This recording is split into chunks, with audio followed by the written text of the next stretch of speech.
உத்தரப்பிரதேச மாநிலம் அமேதி தொகுதியில் ஸ்மிருதி இரானியை நிறுத்தி ராகுல் காந்தியை தோற்கடித்தது போல தூத்துக்குடியில் திமுக எம்பி கனிமொழியை தோற்கடிக்க பாஜக வியூகம் வகுத்து வருகிறது.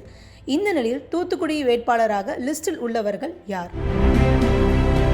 நாடாளுமன்ற மக்களவைத் தேர்தல் அறிவிப்பு இன்று பிற்பகல் வெளியாக உள்ளது. இந்த தேர்தலில் எப்படியாவது 400 தொகுதிகளை பெற பாஜக தீவிரம் காட்டி வருகிறது. தமிழகம் உள்ளிட்ட தென் மாநிலங்களில் கணிசமான தொகுதிகளை பெற்றால்தான் 400ஐ எட்ட முடியும் என்ற நிலை உள்ளது. இதற்காக தனது வேட்பாளர்களை தேர்வு செய்வதில் பாஜக தீவிரம் கவனம் செலுத்தி வருகிறது.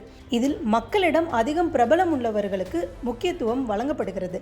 இதில் முக்கியமாக திரையுலக நட்சத்திரங்கள் இடம்பெற்றுள்ளனர். இவர்களுக்கு வாய்ப்பளித்தால் சுற்றியுள்ள தொகுதிகளிலும் பலன் கிடைக்கும் என பாஜக எதிர்பார்க்கிறது. எனவே தமிழகத்தில் திரையுலக பிரபலங்களை போட்டியிட வைக்க தமிழக பிரிவிடம் பாஜக தேசிய தலைமை அறிவுறுத்தியுள்ளது. இதனால் தூத்துக்குடியில் திமுக எம்பி கனிமொழிக்கு எதிராக நடிகர் ராதிகா போட்டியிட வைக்க பாஜக முயற்சிக்கிறது. இதுகுறித்து இந்து தமிழ் நாளிதழிடம் பேசிய பாஜக தேசிய தலைவர் வட்டாரங்கள், அகில இந்திய சமத்துவ மக்கள் கட்சி இணைந்ததன் பின்னணியில் ராதிகா எங்கள் கட்சியில் போட்டியிட வைக்கும் நோக்கமும் உள்ளது. ஆனால் ராதிகா விருதுநகரில் போட்டியிட விரும்புகிறார். மேலும் நட்சத்திரங்களுடன் பேச்சுவார்த்தையும் தொடர்கிறது. தேர்தல் பிரச்சாரத்திலும் முக்கியமான தமிழ் திரை உலகினர் ஈடுபட உள்ளனர் என்று தெரிவித்தனர்.